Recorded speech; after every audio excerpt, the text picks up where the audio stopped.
ٹلہ جوگیاں ایک تاریخی ورثہ۔ خواتین و حضرات، آج ہم آپ کو ٹلہ جوگیاں کی سیر کروانے جا رہے ہیں۔ اگر آپ جہلم شہر میں کسی اونچی عمارت پر کھڑے ہوں اور جنوب مغرب کو نظر ڈالیں تو افق پر ایک دھندلا سا پہاڑ دکھائی دیتا ہے۔ اسی طرح اگر شیر شاہ سوری کے مشہور قلعہ روہتاس میں ہوں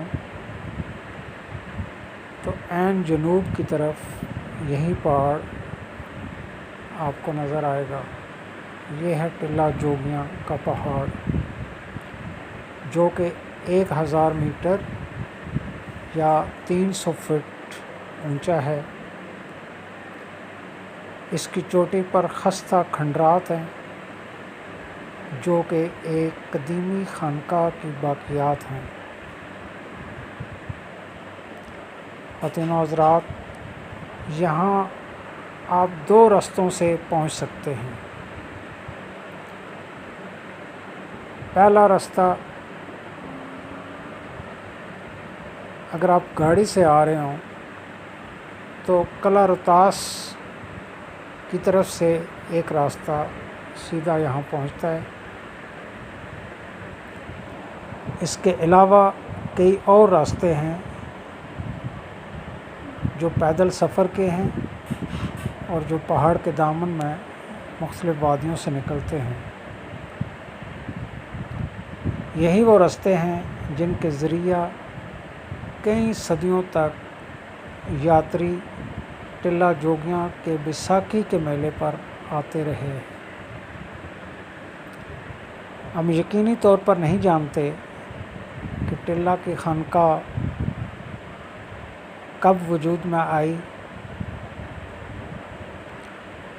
لیکن ہمیں سیالکوٹ کے راجہ سلواہن کے بیٹے پورن کی داستان میں اس خانقاہ کا ذکر ملتا ہے۔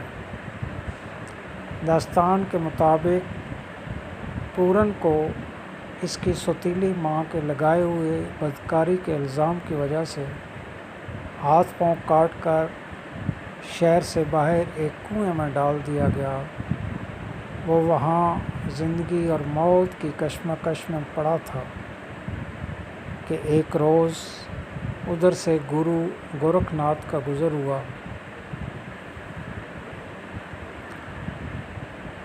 گرو کے ایک چیلے نے کنویں میں پورن کو دیکھا اور گرو کی ہدایت پر اسے باہر نکالا۔ پورن کے گرو کو اپنی ساری بپتا سنائی، جس پر گرو بہت رنجیدہ ہوئے۔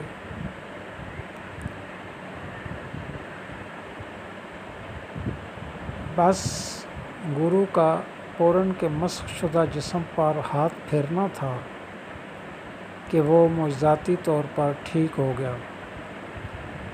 اب گرو نے پورن کو یہ ہدایت کی کہ وہ اپنے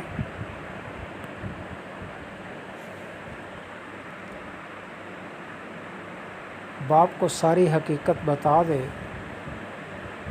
تاکہ وقت آنے پر سلواہن کے بعد سلطنت کا کام خود سنبھال سکے۔ لیکن پورن کو تخت و تاج سے کوئی دلچسپی نہیں تھی، اسے تو فلسفہ اور جوگ سے لگاؤ تھا۔ چنانچہ اس نے ایک چیلے کی حیثیت سے گرو کے جلوس میں شامل ہونے کی اجازت مانگی، اور یوں اس قدیم داستان کے مطابق پورن گرو کے ساتھ ٹلہ جوگیاں آ گیا۔ یہاں کچھ عرصہ گزارنے کے بعد وہ ایک بھگت جوگی ہو گیا۔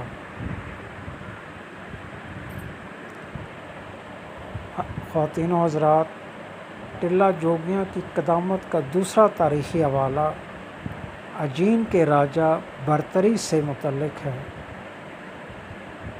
یہاں ہمیں پتہ چلتا ہے کہ راجہ نے سلطنت کا کام اپنے چھوٹے بھائی وکرم جیت کے حوالے کیا اور خود نکل پڑا جوگیوں کے رستے پر۔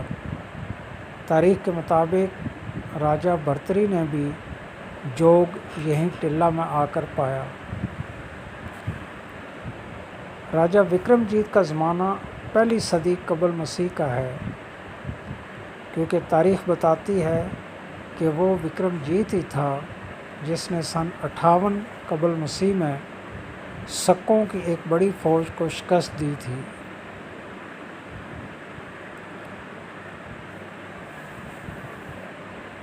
دوسرا، ہم یہ بھی جانتے ہیں کہ وکرم جیت اور راجہ سلواہن ہم عصر تھے۔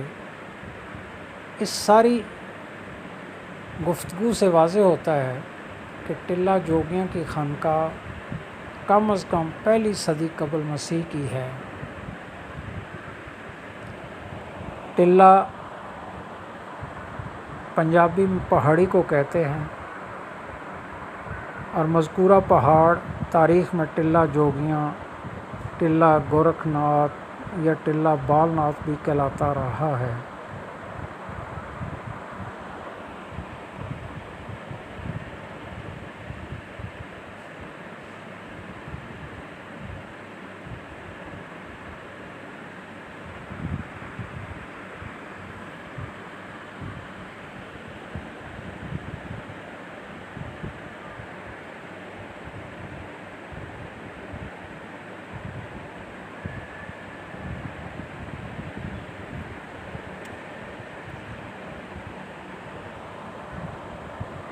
گو کہ گرو گورکھ ناتھ کا ذکر تو ہمیں تاریخ اور روایت دونوں میں ملتا ہے، لیکن مال ناتھ کا کچھ معلوم نہیں کہ وہ کون تھا اور کس زمانے میں گزرا۔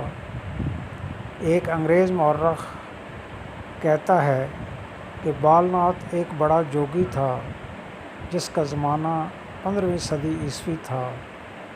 اسی بال ناتھ نے خانقاہ قائم کی اور اسی کی وجہ سے یہ ٹلہ بال ناتھ کہلایا، لیکن یہ قیاس غلط لگتا ہے۔ اس کی وجہ یہ ہے کہ ابو الفضل کا اکبر نامہ بتاتا ہے کہ بادشاہ اکبر کے زمانے یعنی 16ویں صدی عیسوی میں بھی ٹلہ بال ناتھ کو اتنا قدیم سمجھا جاتا تھا کہ اس کے آغاز کا کسی کو علم نہیں تھا۔ یہ تو طے ہے کہ بر صغیر کے کن پھٹے یا وہ جوگی جو اپنے کان چھدوا کر ان میں بالیں ڈالتے ہیں،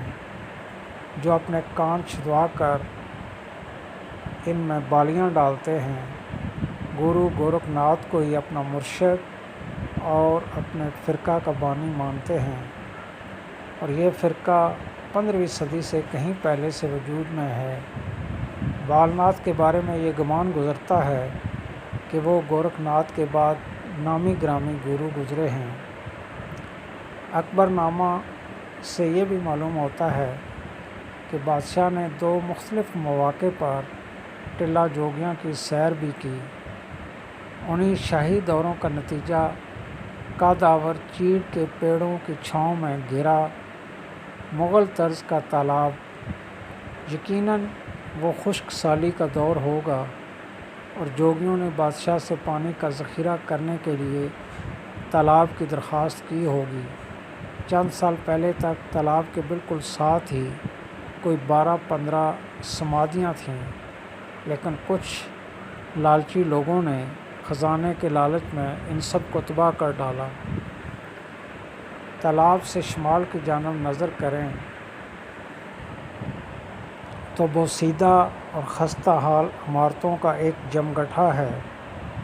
یہاں پیپل اور جنگلی زیتون کے گھنے سائے میں مندر اور سمادھیاں ہیں۔ یہاں بھی لالچی انسان کے ہاتھوں ہونے والی تباہی واضح ہے۔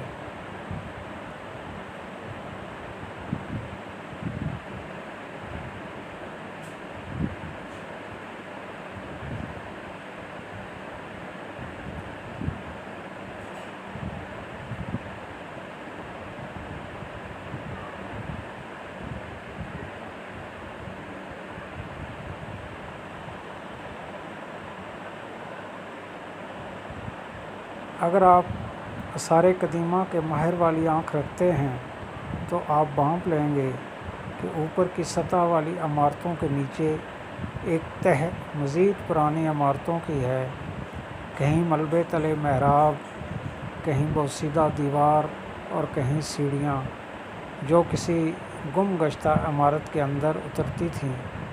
ان سب پر طاری ایک گمبھیر خاموشی جس کو صرف ہوا کی سرگوشی، پرندوں کا چہچہانا توڑتا ہے۔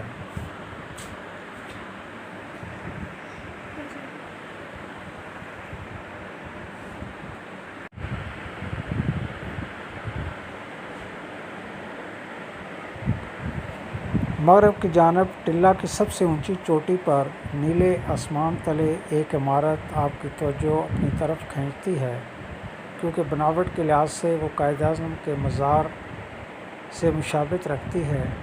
گنبد والی یہ عمارت تقریباً 8 فٹ اونچی ہے اور طرز تعمیر سے واضح طور پر سکھ دور کی ہے۔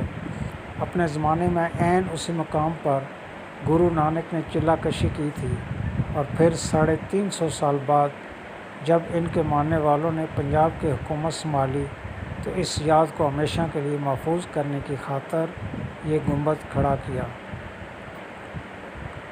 ٹلہ جوگیاں میں ایک تباہی احمد شاہ ابدالی نے سن 1747 میں مچائی۔ تب اس نے یہاں آگ لگا دی اور جوگیوں کا قتل عام کیا۔ دوسری تباہی 1947 میں آزادی کے بعد ہوئی، جب یہاں بسنے والے جوگیوں اور ان کے گرو نانک بدر ہو کر بھارت صدار گئے۔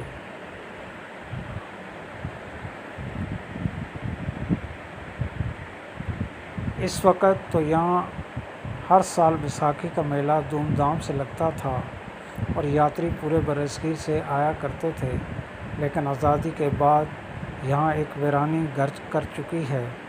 اب یہاں کبھی کبھی کوئی سیاح آتا ہے، ورنہ گرو گورکھ ناتھ کا ٹلہ تو صرف خزانہ ڈھونڈنے والوں کا مسکن ہے۔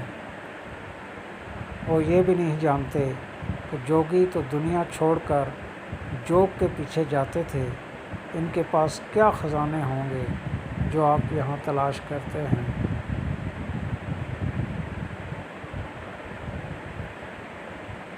خواتین و حضرات، یہ جگہ بہت خوبصورت ہے، یہاں وزٹ کریں، لیکن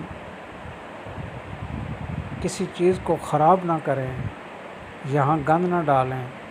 اور ایک اور چیز کہ یہاں پہ چونکہ پینے کا پانی نہیں ملتا، کوئی کھانا نہیں ملتا، اس لیے آپ جب بھی یہاں آئیں اپنے ساتھ پانی اور کھانے پینے کی چیزیں ضرور لے کر آئیں۔ آپ ضرور یہاں وزٹ کریں، اور یہ بہت اچھی جگہ ہے اور انشاءاللہ آپ کو مزہ آئے گا۔ بہت شکریہ۔